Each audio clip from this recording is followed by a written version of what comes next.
দ্বাদশ শ্রেণী রসায়ন থার্ড সেমিস্টার চতুর্থ অধ্যায় অ্যালকোহল, ফেনল এবং ইথার সমূহ।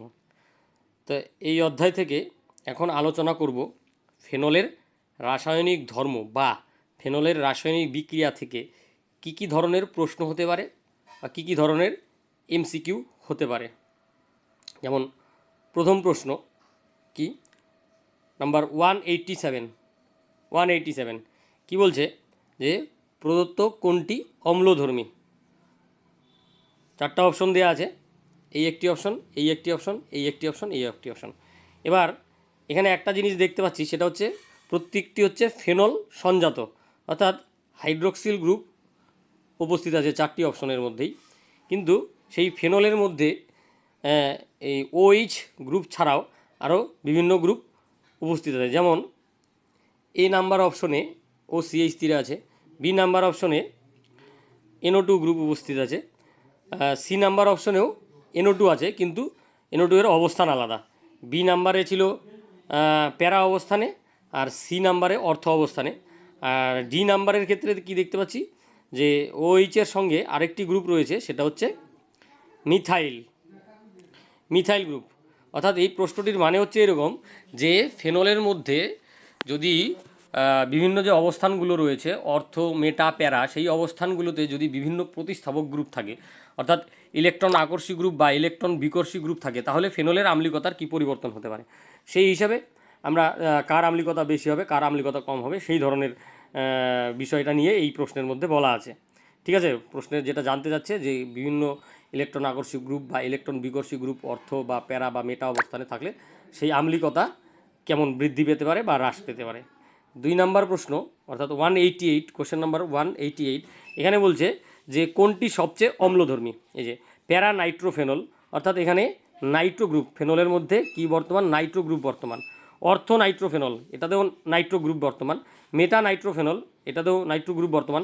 আর শুধু ফেনল, অর্থাৎ এখানে যে ফেনলের মধ্যে নাইট্রো গ্রুপ অর্থ, প্যারা এবং মেটা অবস্থানে থাকে, নাইট্রো গ্রুপ হচ্ছে ইলেকট্রন আকর্ষী গ্রুপ, তাহলে আম্লিকতার কি পরিবর্তন হতে পারে, কার আম্লিকতা বেশি বা কার আম্লিকতা কম। তারপরে দেখব কোশ্চেন নাম্বার 189, কি বলছে 189 বলছে এই একটি যৌগ, এই একটি যৌগ, এই একটি যৌগ 1 2 3 4, এখানে প্রত্যেকটি যে প্রতিস্থাপক রয়েছে ফেনলের মধ্যে, যে অন্য গ্রুপটি রয়েছে, তারা প্রত্যেকেই কি প্যারা অবস্থানে অবস্থান করছে, প্যারাতে অবস্থান করছে। OH এর সাপেক্ষে, এই OH এর সাপেক্ষে প্যারাতে, এখানে OH এর সাপেক্ষে প্যারাতে, এখানে OH এর সাপেক্ষে প্যারাতে, এখানে OH এর সাপেক্ষে প্যারাতে। কিন্তু এখানে বিভিন্ন গ্রুপ রয়েছে, কি যেমন দেখতে পাচ্ছি প্রথমটিতে 1 নম্বর যৌগটিতে সেটা হচ্ছে ক্লোরিন রয়েছে প্যারা অবস্থানে। 2 নম্বর যৌগটিতে প্যারা অবস্থানে মিথাইল গ্রুপ রয়েছে। 3 নম্বর যৌগটিতে প্যারা অবস্থানে নাইট্রো গ্রুপ। 4 নম্বরে প্যারা অবস্থানে OCH3 গ্রুপ অবস্থান করছে। গেল, তাহলে এখানে আম্লিকতার কি আসবে। তাহলে আমরা এই যে 3টি কোশ্চেন দেখলাম, 3টি প্রশ্ন দেখলাম, MCQ দেখলাম, যাতে কিন্তু প্রতিস্থাপক হিসাবে chlorine, methyl group, OCH3 group, NO2 group, এই গ্রুপগুলোই অবস্থান করছে। তার মধ্যে ক্লোরিন এবং NO2 হচ্ছে ইলেকট্রন আকর্ষী গ্রুপ, এবং CH3 আর CH3 ও CH3 হচ্ছে ইলেকট্রন বিকর্ষী গ্রুপ। তাহলে ইলেকট্রন আকর্ষী গ্রুপ কোনটা, Cl, এবং হচ্ছে NO2 হচ্ছে ইলেকট্রন আকর্ষী গ্রুপ, আর CH3 এবং OCH3 হচ্ছে ইলেকট্রন বিকর্ষী গ্রুপ। তার জন্য আম্লিকতার কী পরিবর্তন হবে, সেই অনুযায়ী ক্রম কী হবে, সেটাই কিন্তু এই প্রশ্নে অপশনগুলোতে রয়েছে। সঠিক অপশনটি আমাদের বাছতে হবে এখান থেকে। এবার দেখছি আমরা এবার 190, কোশ্চেন নাম্বার 190, এখানে কি প্রশ্ন বলছে, সর্বাপেক্ষা আম্লিক যৌগটি হলো। তো কী কী আছে যৌগ আমরা দেখতে পাচ্ছি ফেনল আছে, এখানে কোনো প্রতিস্থাপক নেই, হ্যাঁ, OH ছাড়া অন্য কোনো গ্রুপ নেই। বেনজাইল অ্যালকোহল, এটা কিন্তু ফেনল যৌগ নয়, এটা হচ্ছে অ্যালকোহল যৌগ। তারপরে আছে সাইক্লোহেক্সানল, তারপরে আছে অ্যানিসোল বলতে বেনজিন বলায়, তার মধ্যে একটি OCH3 আছে, এই হচ্ছে অ্যানিসোল। তাহলে এগুলোর মধ্যে সর্বাপেক্ষা আম্লিক কোনটি, কোনটার আম্লিক ধর্ম সবথেকে বেশি। ঠিক আছে, এখানে যদিও ফেনলীয় কম্পাউন্ড একটি আছে, ফেনল, শুধুমাত্র ফেনল। এবারে আমরা দেখব কোশ্চেন নাম্বার 191, কোশ্চেন নাম্বার 191 কি বলছে, নিচের যৌগগুলির মধ্যে কোনটি সর্বাধিক আম্লিক। অপশনগুলো কি, অপশন হচ্ছে বেনজাইল অ্যালকোহল, এটি হচ্ছে শুধু অ্যালকোহল। সাইক্লোহেক্সানল, এটাও কিন্তু অ্যালকোহল। আরেকটি হচ্ছে ফেনল, আরেকটা হচ্ছে মেটাক্লোরোফেনল। এই যে সি এবং ডি এরা হচ্ছে ফেনল এবং ডি হচ্ছে ফেনল সংজাত বা ফেনল জাতীয় যৌগ, যেখানে একটা প্রতিস্থাপক গ্রুপে ক্লোরিন গ্রুপ রয়েছে। এই জন্য আম্লিকতার কী পরিবর্তন হবে বা কার আম্লিকতা বেশি হবে। তাহলে আমরা এতক্ষণ পর্যন্ত যা প্রশ্নগুলো দেখছি সেই কিন্তু একই রকম, যে ফেনল হতে পারে আর ফেনলের মধ্যে ওএইচ গ্রুপের সঙ্গে অন্য কিছু থাকতে পারে বা অ্যালকোহল জাতীয় যৌগ থাকতে পারে, এদের মধ্যে আম্লিকতার কী পরিবর্তন আসতে পারে। ফেনলের মধ্যে যদি অন্য কোনো প্রতিস্থাপক বা গ্রুপ থাকে তার জন্য আম্লিকতার কী পরিবর্তন হতে হয়, অর্থাৎ ইলেকট্রন আকর্ষী গ্রুপ থাকলে আম্লিকতার কী পরিবর্তন হয়, ইলেকট্রন বিকর্ষী গ্রুপ যদি ফেনল জাতীয় যৌগের মধ্যে থাকে তাহলে কী আম্লিকতার পরিবর্তন হয়, আর ফেনলের সঙ্গে অ্যালকোহলের আম্লিকতার কী হতে পারে। তাহলে আম্লিক ধর্ম অ্যালকোহল আর ফেনল এর ক্ষেত্রে আমরা যদি একটু পড়াশোনা করি তাহলে কিন্তু আমাদের এই প্রশ্নগুলোর কথা মাথায় রেখে, হ্যাঁ, তাহলে আমাদের কিন্তু প্রশ্নগুলো কথা মাথায় রেখে আমাদের একটু পড়াশোনাটা করতে হবে বা ওইভাবে বুঝে বুঝে পড়তে হবে। চোখ বন্ধ করে পড়লে কিন্তু হবে না। এবারে আমরা দেখছি পরের প্রশ্ন, সেটা হচ্ছে কোশ্চেন নাম্বার 192। এখানে কি বললো, 192 নাম্বার কোশ্চেনে বললো নিম্নলিখিত যৌগগুলির মধ্যে আম্লিকতার তীব্রতার সঠিক ক্রম। অর্থাৎ এখানে 4টি যৌগ দেওয়া আছে, সেটা হচ্ছে 1 2 3 4। তার মধ্যে 2 হচ্ছে ফেনল আর বাকি সবগুলোই হচ্ছে অ্যালকোহল। না, হ্যাঁ অ্যালকোহল। এই যে এটা হচ্ছে বেনজাইল অ্যালকোহল, এটা হচ্ছে সাইক্লোহেক্সানল, এটা হচ্ছে ইথানল। তাহলে বাকি 3টি হচ্ছে অ্যালকোহল, মানে 1 3 এবং 4 হচ্ছে অ্যালকোহল জাতীয় যৌগ আর 2 হচ্ছে ফেনল। এবার অ্যালকোহলের সঙ্গে ফেনলের কম্পেয়ার শিখবো, তারপর বিভিন্ন অ্যালকোহলগুলোর মধ্যে আম্লিকতার কী কী বিষয় রয়েছে, কোন জিনিসের উপর তাদের আম্লিকতা বেশি হয় কম হয় সেগুলো বিচার করে কিন্তু এখানে ক্রমটা ঠিক করতে হবে। এবারে আমরা দেখব কোশ্চেন নাম্বার 193 কী বলছে। কোশ্চেন নাম্বার 193তে বলছে যে নিচের কোনটি তীব্র আম্লিক, সেই আবার একই। এখানে কী কী যৌগ রয়েছে, অপশন এতে রয়েছে শুধু ফেনল, অপশন বিতে রয়েছে বেনজিন বলয়ের সঙ্গে ওইস, তার সঙ্গে অর্থ অবস্থানে নাইট্রো গ্রুপ, এখানে সি নাম্বার অপশনে মেটা অবস্থানে নাইট্রো গ্রুপ, ডি নাম্বারে কিন্তু বেনজাইল অ্যালকোহল, ডি নাম্বার হচ্ছে অ্যালকোহল, ডি নাম্বার যৌগটা হচ্ছে অ্যালকোহল। ঠিক আছে, তাহলে এখানে ফেনল আর ফেনলের মধ্যে ইলেকট্রন আকর্ষী গ্রুপ উপস্থিত আছে। সেই ইলেকট্রন আকর্ষী গ্রুপ একবার অর্থ অবস্থানে আছে, একবার মেটা অবস্থানে আছে। তাহলে ইলেকট্রন আকর্ষী গ্রুপ থাকলে ফেনলের আম্লিকতার কী পরিবর্তন হয়, একই ইলেকট্রন আকর্ষী গ্রুপ মেটা অবস্থানে থাকলে তার আম্লিকতার কী পরিবর্তন হয়, অর্থ অবস্থানে থাকলে তার কী পরিবর্তন হয়। আর আরেকটি তো অ্যালকোহল আছে, সেটা হচ্ছে অ্যালকোহলের সঙ্গে ফেনলের আম্লিকতার পার্থক্য। তাহলে এই জিনিসগুলো যদি আমাদের ভেতরে কনসেপ্ট ক্লিয়ার থাকে তাহলে কিন্তু এই উত্তরগুলোকে করতে কিন্তু আমাদের সুবিধা হবে বা ক্রমগুলো সাজাতে সুবিধা হবে। এবার কোশ্চেন নাম্বার 194 কী বলছে, 194 বলছে এই 194 কোশ্চেন নাম্বার 194 এখানে বলছে যে প্রদত্ত যৌগগুলির মধ্যে অম্লত্বের সঠিক ক্রম, এখানেও ক্রম দিয়ে প্রশ্ন। তারপরে 195 নিম্নলিখিত কোনটি সবচেয়ে আম্লিক, এখানেও এই সেই আম্লিকতা, কার আম্লিকতা বেশি কার আম্লিকতা কম। তারপরে 196 কোশ্চেন নাম্বার 196 কী বললো, 196 কোনটি কোন যৌগটির আম্লিক ধর্ম সর্বাধিক, অর্থাৎ এখানেও সেই আম্লিকতা। ঠিক আছে, তো কার আম্লিকতা বেশি কার আম্লিকতা কম, ইলেকট্রন উইথড্রয়িং গ্রুপ থাকবে বা ইলেকট্রন ডোনেটিং গ্রুপ, অর্থাৎ ইলেকট্রন আকর্ষী গ্রুপও থাকতে পারে, ইলেকট্রন বিকর্ষী গ্রুপও থাকতে পারে।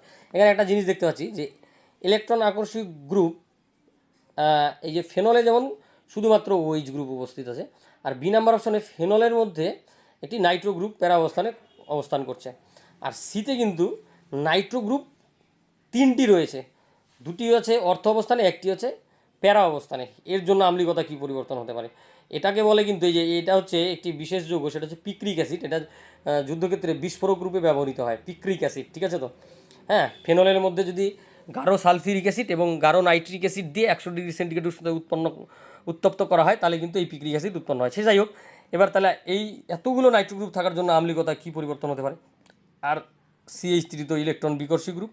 ঠিক আছে তো, এই ইলেকট্রন বিকর্ষী গ্রুপ থাকলে এরা ফেনলের আম্লিকতার কী পরিবর্তন হতে পারে।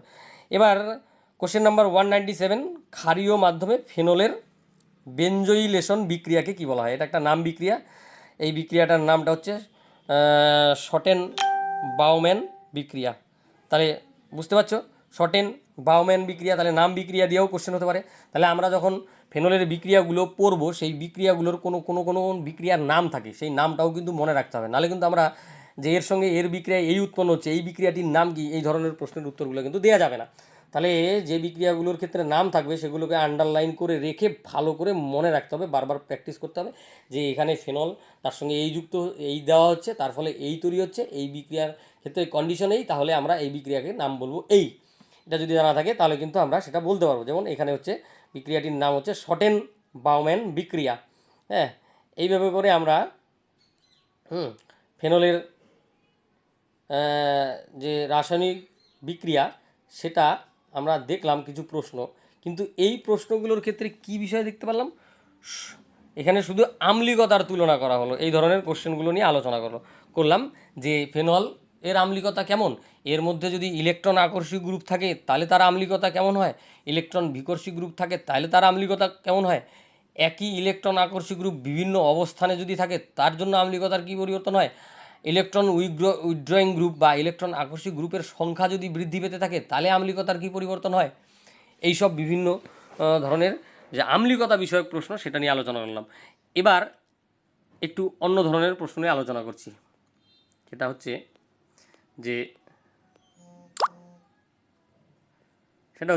যে বেনজিন বলয়ের বিক্রিয়া। তা ফেনলের যে গঠনাকৃতি যদি লক্ষ্য করি, এই তো ফেনলের গঠনাকৃতি, যদিও এখানে একটা আলাদা CH3 প্রতিস্থাপক রয়েছে, CH3 না থাকলে সেটা হচ্ছে ফেনল। এবার ফেনলের মধ্যে OH হচ্ছে কার্যকরীমূলক আর বেনজিন বলয় হচ্ছে এই অংশটুকুনকে বলবো আমরা বেনজিন বলয়। এই যে এই অংশটুকুন হচ্ছে এটা হচ্ছে বেনজিন বলয়। সেই বেনজিন বলয়ে মানে OH যেমন আছে তেমনই থাকবে, বেনজিন বলয়ের যে অবস্থানগুলো রয়েছে বিভিন্ন অবস্থান, এই একটি অর্থ অবস্থান, এই একটি অর্থ অবস্থান, এই একটি প্যারা অবস্থান, হ্যাঁ এই একটি মেটা অবস্থান, এই একটি মেটা অবস্থান, এই যে বিভিন্ন অবস্থানগুলো রয়েছে সেই বিভিন্ন অবস্থানগুলোতে আমরা যদি কোনো ইলেকট্রন আকর্ষী গ্রুপ বা ইলেকট্রন বিকর্ষী গ্রুপ ঢোকাতে চাই তাহলে কি দিতে হবে, হ্যাঁ সেই জিনিসগুলো দেখব।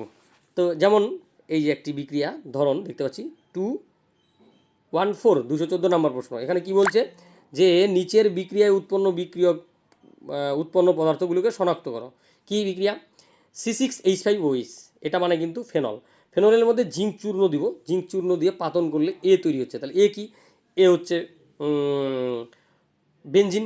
এবার সেই বেনজিনের মধ্যে যদি আমরা CH3Cl এবং এল অনাদ্র AlCl3 দিই, এটা হচ্ছে ফ্রিডেল ক্যাপ বিক্রিয়া। তাহলে ফ্রিডেল ক্যাপ বিক্রিয়া কি, কার সঙ্গে কি বিক্রিয়া করে কি হয়, সেই জিনিসটা জানা থাকলে কিন্তু আমরা বি কি সহজেই লিখতে পারবো, নাহলে কিন্তু আমাদের পক্ষে বোঝাটা কঠিন হয়ে যাবে যে বি কি। এবার সেই বি যদি আমরা উৎপন্ন না করতে পারি তাহলে কিন্তু এই যে আমরা এটা দিচ্ছি জারক পদার্থ কি K2Cr2O7 গাঢ় H2SO4, আর এই যে থার্ড ব্র্যাকেটে লেখা আছে এই যে এই অংশটুকুন সেটা হচ্ছে এই যে থার্ড ব্র্যাকেটে ও লেখা আছে, এটা মানে জারণ বোঝাচ্ছে, এটা কোনো কিন্তু বিকারক নয় আলাদা করে। এই যে K2Cr2O7 গাঢ় H2SO4 দিলেই যে বিক্রিয়াটা হয় সেটা হচ্ছে জারণ বিক্রিয়া। সেই জারণ বিক্রিয়াটাকে বোঝানোর জন্য এই থার্ড ব্র্যাকেটে অক্সিজেন লেখা হয়। তাহলে আমার যদি বি আমি না জানি তাহলে কিন্তু সেই বি পদার্থটা এই জারক পদার্থের সঙ্গে বিক্রিয়া করে, অর্থাৎ জারিত হয়ে কী উৎপন্ন করবে সেটাও কিন্তু আমাদের জানা থাকতে হবে। তাহলে আরেক ধরনের প্রশ্ন হতে পারে কি ABC শনাক্ত করা। তাহলে এখানে এ হচ্ছে ফেনল, এ হচ্ছে বেনজিন, এ হচ্ছে বেনজিন, অপশন বিতে যদি দেখি এ হচ্ছে বেনজিন, বি হচ্ছে টলুইন ফ্রিডেল ক্যাপ্ট অ্যালকাইলেশন, বেনজিনের ফ্রিডেল ক্যাপ্ট অ্যালকাইলেশন যদি করা হয় এই সাবস্ট্রেটগুলো ব্যবহার করে, এই বিকারকগুলো ব্যবহার করে, মানে মিথাইল ক্লোরাইড এবং অনাদ্র CL3 তাহলে টলুইন উৎপন্ন হবে। সেই বিকে যদি এই জারক পদার্থ ব্যবহার করে জারিত করা হয় তাহলে কিন্তু ওই যে পার্শ্ব শাখায় যে CH3 আছে সেটা জারিত হয়ে COOH গ্রুপে পরিণত হবে, অর্থাৎ বেনজোইক অ্যাসিড উৎপন্ন হবে। ঠিক আছে, এই গেল একটি বিক্রিয়া। এবার আমরা চলে আসব 215 নম্বর প্রশ্ন। কি, এই যে ফেনলের মধ্যে লঘু নাইট্রিক অ্যাসিড দিব, তাহলে বেনজিন বলয়ে কোন গ্রুপ প্রবেশ করবে, নাইট্রো গ্রুপ প্রবেশ করবে। এবার সেটা অর্থ অবস্থানেও হতে পারে, প্যারা অবস্থানেও হতে পারে। তাই মুখ্য হচ্ছে প্যারা অবস্থানেরটা, আর গৌণ হচ্ছে অর্থ অবস্থানে যদি নাইট্রো গ্রুপ প্রবেশ করে। তাহলে এখানে কিন্তু সঠিক অপশনটা যদিও ভুল দেয়া আছে, এই যে সঠিক অপশন এ দেওয়া আছে কিন্তু এটা এ হবে না, এই প্যারা নাইট্রোফেনল হবে সঠিক অপশন, মানে অপশন বি হচ্ছে সঠিক অপশন। ঠিক আছে, এবার 216 নম্বর প্রশ্ন। 216 নম্বর প্রশ্নে কি বলছে, 216 নাম্বার প্রশ্নে বলছে যে অর্থ প্যারা নির্দেশক গ্রুপগুলির সঠিক ক্রম। এবার ক্লাস 11-এ যে হাইড্রোকার্বন যে অধ্যায়টি রয়েছে সেই অধ্যায়ে কিন্তু অর্থপ্যারা নির্দেশক গ্রুপগুলো ভালো করে বলা আছে। আর সেই অর্থপ্যারা নির্দেশক গ্রুপ কি এবং কোন কোন গ্রুপগুলোকে অর্থপ্যারা নির্দেশক গ্রুপ বলা হয়, আর তাদের আবার বিভিন্ন যে অর্থপ্যারা নির্দেশক গ্রুপগুলি আছে তাদের সক্রিয়তার ক্রম, মানে কে কত ভালো অর্থপ্যারা নির্দেশক তার একটা ক্রম দেওয়া আছে, সেখানের কনসেপ্টটা যদি আমাদের ক্লিয়ার থাকে তাহলে কিন্তু আমরা এই প্রশ্নের 216 নম্বর প্রশ্নের উত্তরটা খুব সহজেই করতে পারবো।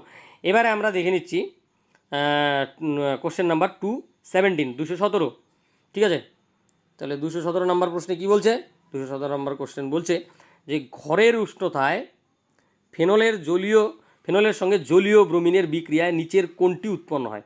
এই যে ঘরের উষ্ণতায় ফেনলের সঙ্গে, এই যে ফেনল হচ্ছে এই যৌগটি, ঠিক আছে, ফেনলের সঙ্গে যদি আমরা জলীয় ব্রোমিনের বিক্রিয়া ঘটাই তাহলে আমাদের উৎপন্ন হবে এই যৌগটা। কোন যৌগটা? সেটা দেখতে হচ্ছে এই রকম, এটাকে বলা হয় 2,4,6 ট্রাই ব্রোমোফেনল। 2,4,6 ট্রাই ব্রোমোফেনল, এটি একটি সাদা অধক্ষেপ। তাহলে কিন্তু আমাদের এই যে ব্রোমিন জলের সঙ্গে ফেনলের বিক্রিয়ায় কী উৎপন্ন হয় ভালো করে মনে রাখতে হচ্ছে, তাহলেই কিন্তু আমরা এই প্রশ্নটা অ্যান্সার করতে পারবো। তাহলে যখন আমরা ফেনলের যে বিক্রিয়াগুলো পড়ব সেই বিক্রিয়াগুলো পড়ার সময় কিন্তু ভালো করে নজর রেখে মনোযোগ দিয়ে পড়তে হবে, মনে রাখতে হবে। তাহলেই কিন্তু আমরা এই বিক্রিয়াগুলো থেকে যে কোশ্চেনগুলো হয় এই কোশ্চেনগুলো নিয়ে ঘাটাঘাটি করতে হবে, ঘাটাঘাটি করে কিন্তু একদম ভেতরে বসিয়ে নিতে হবে যে এই বিক্রিয়া হয়। বিক্রিয়ায় কখনো সাবস্ট্রেট চাচ্ছে, কখনো বিক্রিয়াজাত পদার্থ চাচ্ছে, কখনো বিকারক কী সে চাচ্ছে, কখনো এর একটি রূপান্তর দিয়ে দিচ্ছে, সেখানে এ বি সি এগুলো থাকছে, সেগুলোর অ্যান্সার করতে হচ্ছে। কখনো কোশ্চেন ডাইরেক্ট দিয়ে দিচ্ছে, ঠিক আছে তো?